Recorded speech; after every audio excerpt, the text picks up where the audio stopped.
All right. So we're here at the Irvine Spectrum WeWork. This is my good friend and business partner, Mohammed. Mohammed, introduce yourself. My name is Mohammed. I'm Syrian, based in Los Angeles, specifically in Irvine. Just moved recently, and the first person to do business with is obviously my dear friend and brother Tamer. Welcome. I called Tamer Asal Aswad. Which means black honey in Yeah. Arabic. It's also a popular, famous movie as well too. But so this is our first quote unquote podcast. There's no title to it yet. Me and Mo have always been trying to do something around the lines for creating content and sharing our experiences. Many years of experiences like this.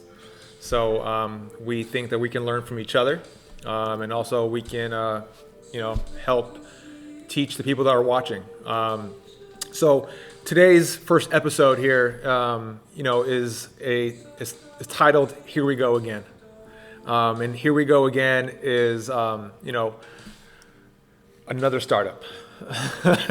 I lost count of this by now, but people like us, we keep going, Yeah. even though many of them didn't work and some of them worked. You still get up, rub the dust off, and keep on going. And so today and moving forward, we're going to start talking about and documenting and creating a journal almost of our two new ventures that we both started right as soon as COVID started. So around the March timeframe, you came here, or did you come I here came in April? in May. In May. May, yeah, because of the COVID. But you were in, because of COVID. So The COVID, yeah.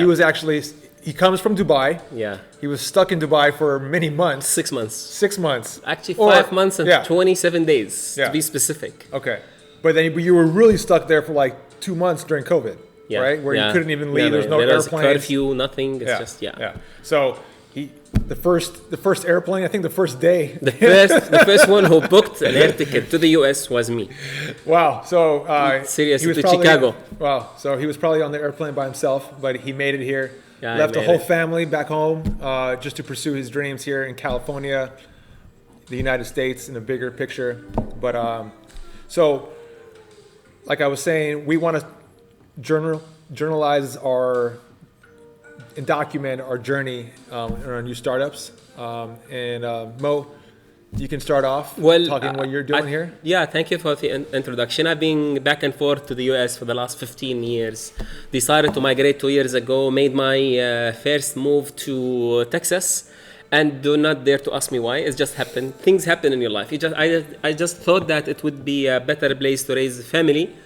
And it was actually, I will give it all the credit. It's a brilliant place to raise a family in a conservative community. But anyways, business-wise, it did not work out. So I made my move to come to Los Angeles. Like you said, we do start businesses like you drink water. It's just like that easy for us because it is not in our blood if we don't start something new. And if you don't start something new, you would Which is also reinvent in the thing you are A bad doing. thing. It's not. No, it's not a good thing. It's not a good no, thing. So no, let's- it's just it's. I call it a curse. Really, it's a a- curse. a good way of Wallahi. putting it. Yeah, but when you live it, you are there. So it's a trap, and like you said in the beginning, that we aim for this show for others to learn. And let me tell you something. The biggest mistake I had, it was to follow my passion blindly. I've seen you talk about that on Instagram. What does that mean? Don't follow your passion, because a lot of people would say follow your passion, and I tell people to follow their passion as well too. But you're saying the opposite. Why? What is it about? Do it? not follow your passion. Follow 3 things passionately: Which are? What is it? skills, talent, and knowledge. Okay. To follow something with passion is completely different from follow your passion. And the myth that they give us in social media about how Steve Jobs, Elon Musk, and Bill Gates follow their passion, it's wrong. They all were educated to do what they are doing now. Yeah. They all had the skills. What passion did Facebook founder followed? Just answer this question. Connecting people, that's shit. Well, I think his passion was really in creating What? software, right? Exactly. passionately. Yeah. But now people are blindly, if I'm good in something, I would go and blindly follow it and forget to equip myself with knowledge, with training, skills. That makes me money end of the day. Yeah, but if you have those skills and those three things that you listed out, and you're able to apply it to a passion, the world is your oyster, right? It's amazing. It's an amazing feeling. It's an amazing feeling.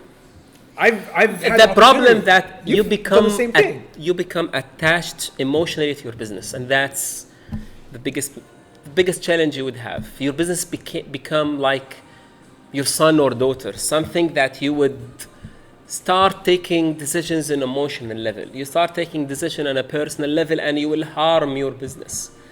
I would love to one day to start some sort of statistics to take About what? 100 entrepreneurs Uh-huh. and see those who followed their passion Uh-huh. and those who really had a plan Uh-huh. and they executed it, I think you can do regardless that. of what they love or they hate. I think you can do that. And I am 100% sure 90% would be from the other side who technically had the plan. And why don't you do a survey?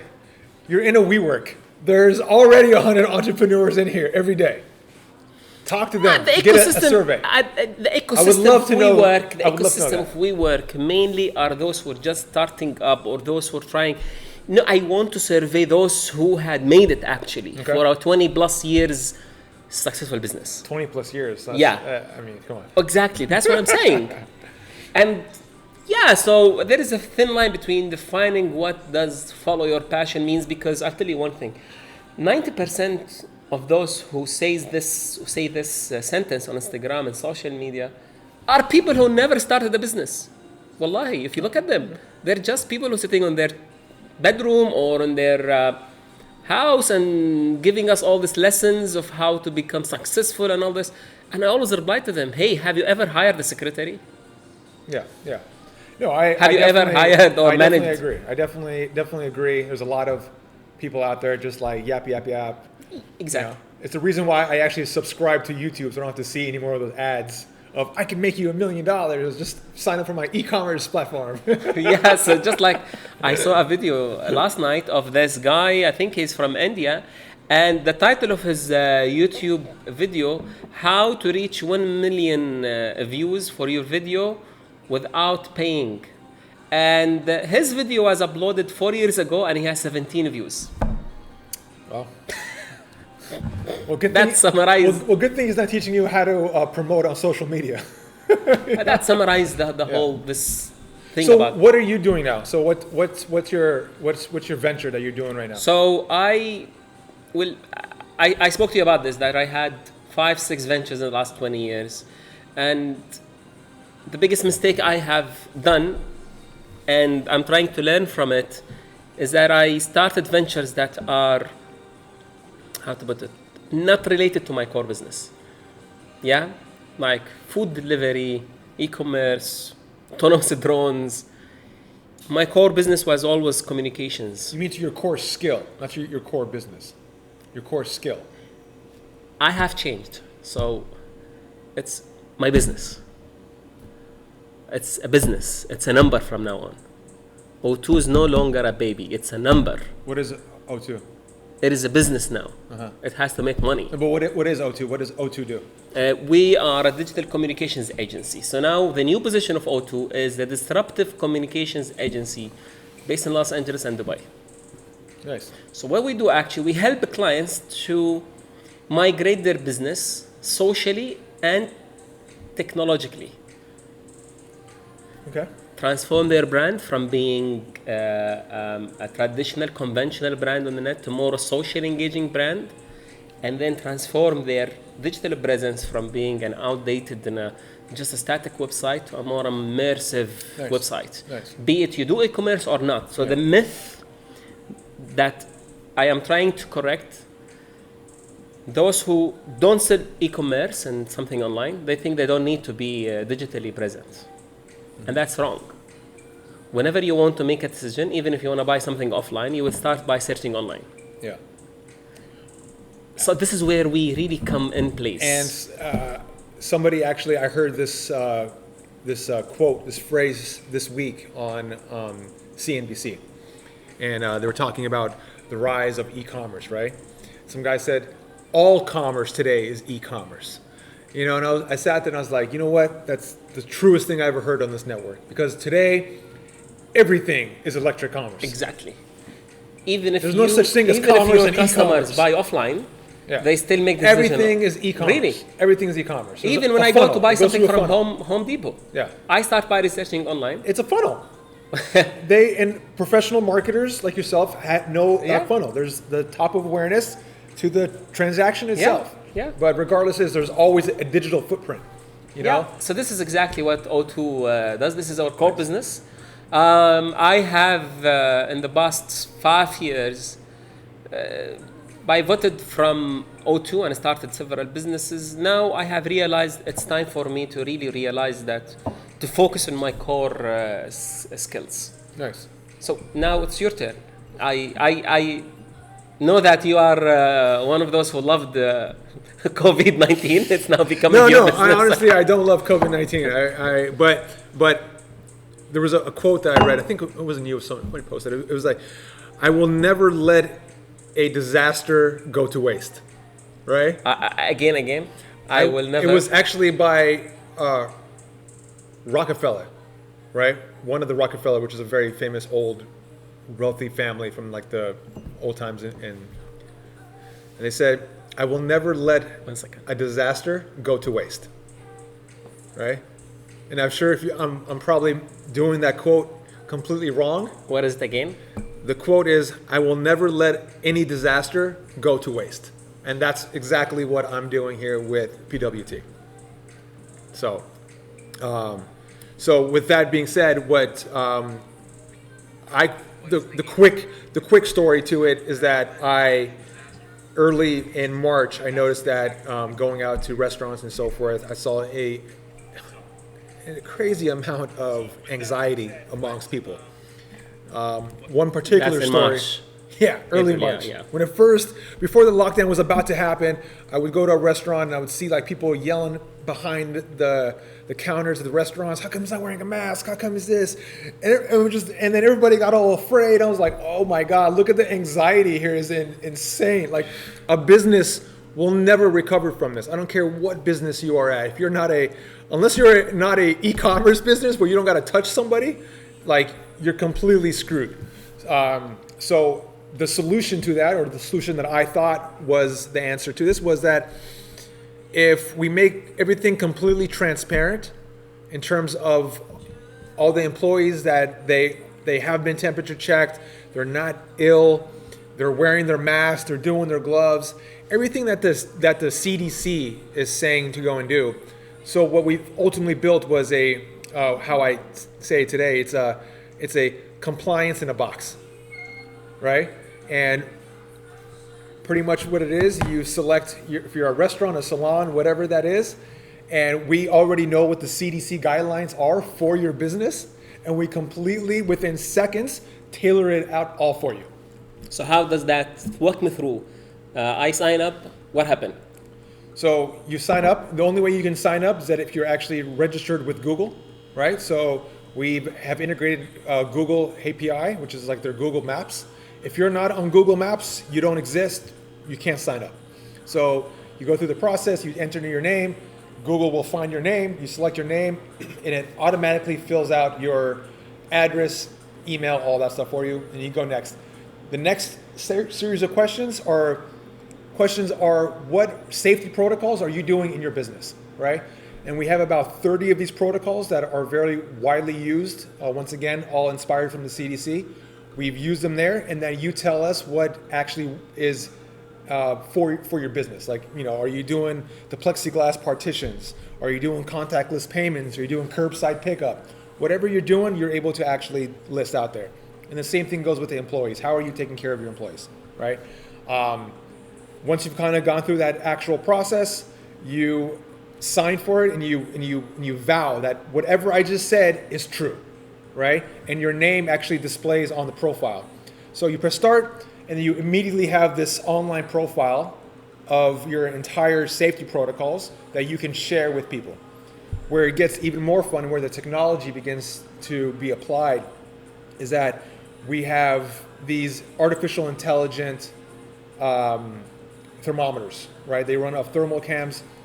The moment that you walk up to it, it reads who you are, and it immediately logs your fever, and it actually makes all the staff public, so somebody can actually see and make sure prior to them coming to your business that you have taken all the precautions, all your staff is safe, everybody, all the guests that have come in there, I can also see that nobody had a high fever. You can't see the names or pictures or anything of that sort. It's purely just a log to let you know, to reduce anxiety and come in there and say, you know what, I can trust being here and not forward to being sick. And that is specifically for retailers or corporates, governments, who can use it? So it's for really all small business, right? And which is also the problem as well too, because the market is so big, because everybody really needs this. So how my business is going to benefit? Let's say I signed up, I paid for you guys, and you came and installed this camera and the iPad application and everything. Sure. So let's just take, for example, I just got back from a hotel this morning where we installed 3 of these cameras, and the entire hotel is outfitted to work with on our system. So prior to my arrival, what they were doing is that they were taking temperatures of the employees, not the guests, of employees. So before the employee would come in, there'd be this lady that works for the company. She was taking temperatures, and then she would write your name, write your temperature, the time and the date, and then you walk manually. Manually. Oh, I walked in there and she had sheets of this stuff. Sheets, right? I'll share a picture when we post this video, you know? So I came in there and I said, hey, you can burn all that stuff now. We're gonna digitize everything. So now how it works is that she installed our app on her phone. She added all the employees. Now when Jeff comes up to her, she just taps on Jeff, takes his temp. The information gets directly shot into the mobile application, and from there it gets published to the profile. If there were to be a high fever, her manager and her boss would get a text message letting them know, hey, Jeff had a high fever, and what do you want to do? You want to send him home or send him to the doctor? But he can no longer come into the building itself. And all this stuff is actually publicly seen. So even if Jeff did have a high fever and a guest is coming to the hotel, they'll be able to see Jeff had a high fever, but Jeff was sent home, right? So we believe in complete transparency. Okay. And we believe that unless a business is not being transparent and they're just talking, oh, we're doing this and we're sanitizing that and we're doing... I've talked to more businesses that are not doing anything like that, and they are saying they are doing stuff like that. And how that would be presented to the customers? You obviously has some sort of poster, a brand that says this is a safe place to... Yeah. So there's an actual front side to this whole application, which is a nice, beautiful green sign that stays at the top of the window. And I'll share that sign when we post this video. But it's a sign that says your well-being is protected here. Scan to verify, right? And immediately the sign by itself, without you even scanning anything, it gives you this state of feeling where like, okay, this company is doing everything they possibly can to keep me and my family safe, right? You mentioned this is something related to the hotel in Long Beach. You mentioned to me the power of networking that got you a good customer. Yeah. Can you shed light on how networking in these difficult times can save your business? You know, Mo, there is no one-on-one networking. I haven't been close to a person for a long time. I mean, somebody outside of my wife, of course, right? But like another person, like this is close, man. I mean, we should have a plexiglass partition right here. Yeah. But we're both been COVID tested and we're clean, so we're good to go. And we've obviously used our temperature checks and all of that stuff as well too. So, but to answer your question, it's really difficult. It's difficult today because you're not able to meet people, right? And man, the customers that we're getting right now are nobody that I've met face to face. I met them through a pre-existing network. And I think now where people used to always start with who's in their phone and their contacts, you need to start going into your social media, right? And you start contacting people that follow you, right? There's a lot of people I've that done the same. Yeah, a lot of people that I don't know on social media that follow me. But they'll message me, they'll like a photo, they'll like something around my business that I posted, and I immediately just like reach out to them. Or most of the time, knock on wood, they'll reach out to me, right? Yeah. They see what we're doing, they're like, oh man, this is great. How can I be a part of this? So networking online and using your pre-existing network is... So this is for someone like you who has been in the business in Los Angeles and the greater California and the US. But what about someone who just started It's in difficult, man. 2020? It's difficult, man. It's difficult, man. The math doesn't add up. It's difficult. I mean, Theoretically, you're speaking right. But Yeah. for me, if I just graduated and I want to start networking and there is no networking events, what should I do? At least you have many contacts in your phone, right? Imagine the people that are graduated college.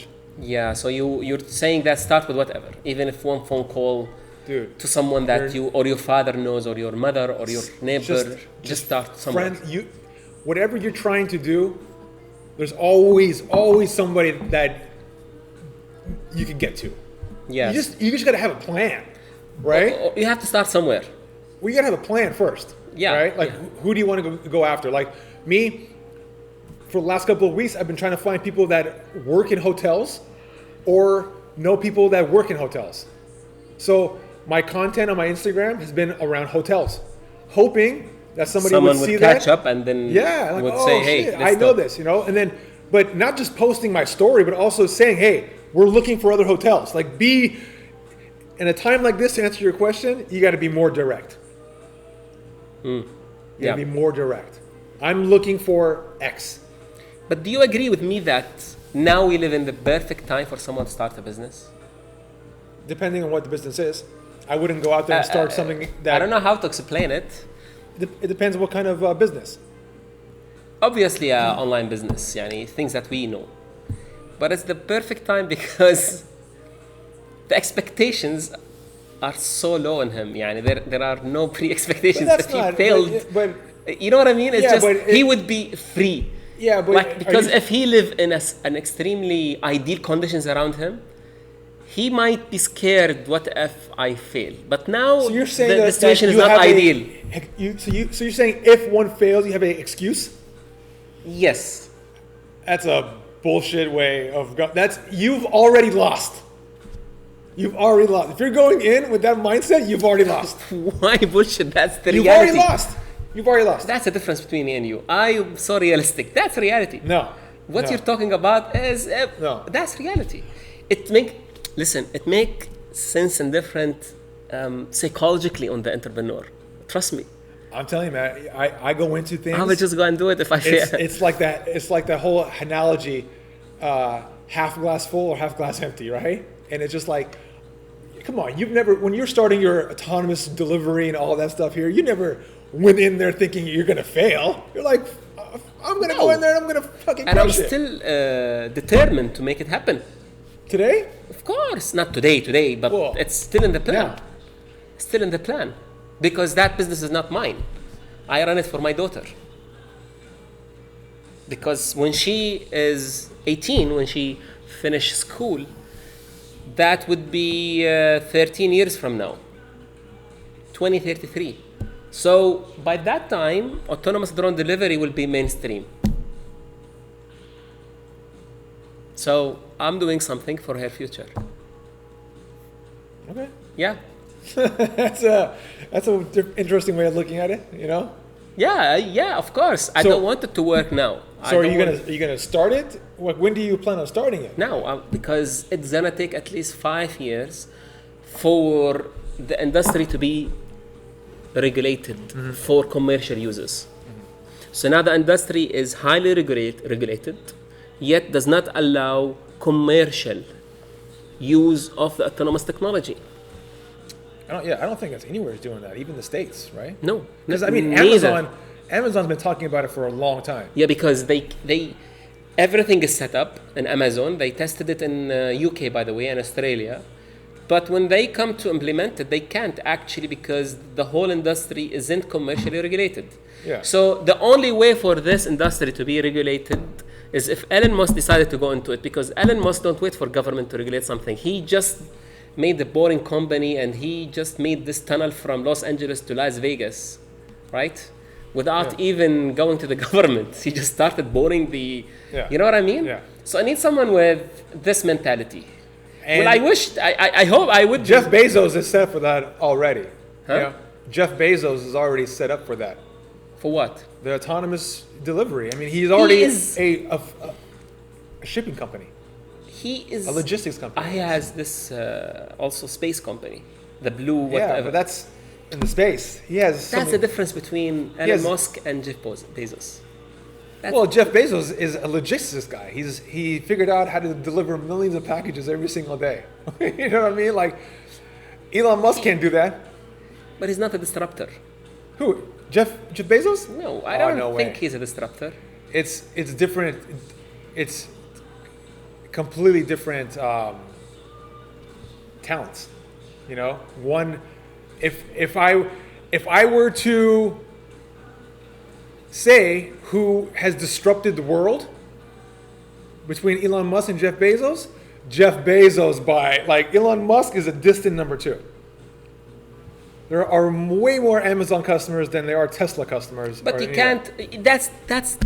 That's my problem with people who look at the success of the business by the number of customers, number of employees, sales, and so on. Don't think of it as customers. Think of it as number of people you've impacted, and it's a lot more, so much more. PayPal has more much impact more. than the PayPal's old, man. Amazon. Yeah. PayPal is already Because it done. became mainstream and so many other options. Yeah. So this comes to the other point that I wanted to discuss. The problem with the new entrepreneurs. Something wrong? Oh, okay. And that's something really, really always make me think. Whenever someone starts, like at 21 years old, just graduated, he has this entrepreneurial thinking, he wants to start his business. So the first thing he would start by looking at other entrepreneurs. And when you say the word entrepreneurs, who come to your mind? Steve Jobs, Bill Gates, Elon Musk, maybe, Tamer. I think this is wrong. What's wrong? That By are looking at these people? Who should we look up to?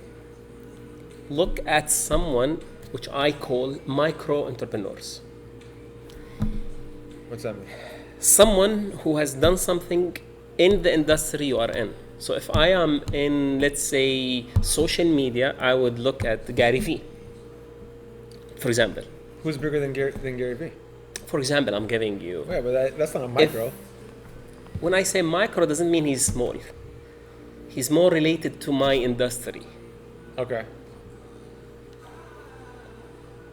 So, because when you look at Bill Gates, when you are 21 years old, how are you going to apply Oh well, no. his methodology or his thinking to your business? How is going to inspire you? Because everything he says, Steve Jobs or Bill Gates, everyone else says. Well, they say it now. Generic. Yeah. Oprah has one of her speeches that I feel it's a copy of Steve Jobs' speech. It's not a copy, it's just generic. I took most of my methodologies and the way I run business and everything, not from Steve Jobs, although I am a big fan of Steve Jobs, not from Bill Gates, not from all of this. I took it from Jack Welch. God bless him. Yeah? I found this guy a true entrepreneur Yeah. Well, because he never started his own business, yet he is a genius. of GM, right? Yeah. No, General Electric, GE. GE, sorry, not GM. So this guy is a true. So don't always think that entrepreneurship is about learning from someone who established a business. Carlos Ghosn, the greatest entrepreneur of all time, has never started his own business, but he made a huge difference in an entire industry, the the auto industry. Jack Welch, he took GE from here to here in like 10, 20 years, right? So these are the greatest example of people you can look at without I don't having... know much about Welch. I know a lot. I read his book. I I never- met him in person, by Yeah. the way. I met him I'm in sure Burj- he's a good person. I have a story to tell. Yeah. So back in 2009, Jack Welch came to Dubai, and he had a one-day event, very high exclusive event. The ticket was $10,000 to attend that event. And honestly, I was like, is it worth it? So I did not go. I did not. Although I could afford it. But then I knew he's staying in Burj Al Arab. And the event was in Burj Al Arab. The event was between 11 a.m. and 5 p.m. Burj Al Arab is the most expensive hotel. The most expensive hotel in the world, 7-star and world, what have yeah. you. So I went to Burj Al Arab that night to the main restaurant called Al Muntaha because I was 90% sure that he's gonna have a drink there that night. Okay. Were you right? I was 100% right. Would- I was Top there. 10? Jack Welch came to the restaurant with Suzanne Welch, his wife, and Suzanne Welch, by the way, was Yeah. a CNN anchor, and she's the one who made the brand out of him. And Jack Welch walked to Al Muntaha restaurant, and I stood, greeted him, and I said, "Welcome, sir. I will give you the best table in the restaurant." And I took him to the table I'm sitting in. And I had with me the chairman of my university where I used to study in Chartered Institute of Marketing. And he and Suzanne Welch sat with us. And then when I sat, he looked at me and said, "Why are you sitting?" He thought I'm a waiter. I said, "I just brought you to sit with me because I saw an opportunity. And I'm sure you're not gonna leave us because you're gonna have an amazing conversation for 10, 15 minutes and we're about to leave anyways. And I came here because I knew you're gonna come here and I saved $10,000. And I'm having a one-to-one conversation with you." Suzanne Welch looked at me, she said, "You are the greatest go-getter person I ever met." I sat with him for 1 hour. What'd you guys talk about? At the end, talking about GE and everything and entrepreneurship, but actually 90% of the talk was from Suzanne Welch. That night, I was so astonished and impressed with Suzanne than Jack. At the end of the conversation, I said, "Please give me one piece of advice." And surprisingly, he told me 2 pieces of advice.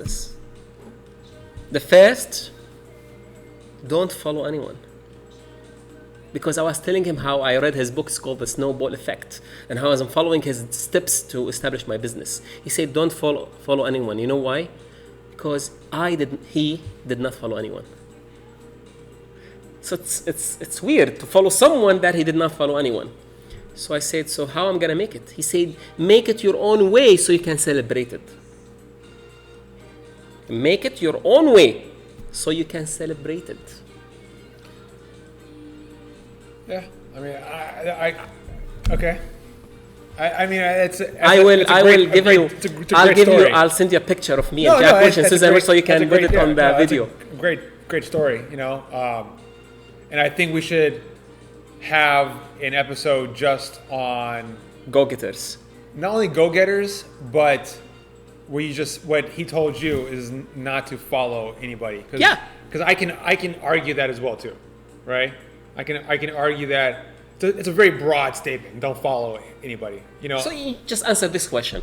Someone who believes that Bill Gates is his idol in business, who's just starting a business, how is he going to follow Bill Gates?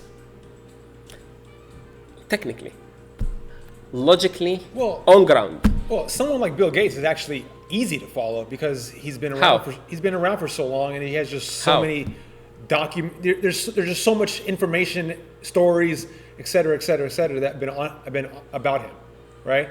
And don't tell me that nobody's going to watch that, including Welch, is going to watch somebody that he admires and not be inspired by some of the things that he's doing, right? It's a variation of words, right? Follow is very negative. It's very negative. You know, you get this thing in your picture in your head that you just like whatever this guy does, he goes left, you go left, he goes right, you go right. You know? But if one goes left and you say, I should go right. maybe I should go right. You know? But let me tell you, always going right when Bill Gates is going left, I would probably say that's not the best idea, right? You know what I mean? So That's why for someone who's starting a communications agency, Yeah. go check Lander.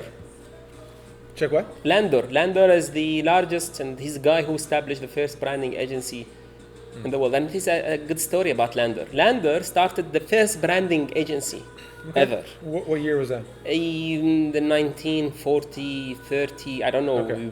hundreds. And Have you ever seen the show Mad Men? so, Mad Men more towards I saw it's more towards advertising communication. Lander is a branding guy. Okay. So this guy established his company from a ship. So that's why the logo of his company is actually a ship. The same Okay. ship that he established His office was a ship? he established his idea company in a ship. He was a salesman or something. Okay. So this is a man you go and learn from if you are into the advertising and the branding, for example. Ogilvy, the godfather of advertising, go and learn Ogilvy's methodologies, Ogilvy's. That's where I wanted to find, and maybe this is something we have to work on. Another term, not micro influencer, entrepreneur, relevant entrepreneur, someone relevant to you. And never go and take lessons from those Instagram influencers.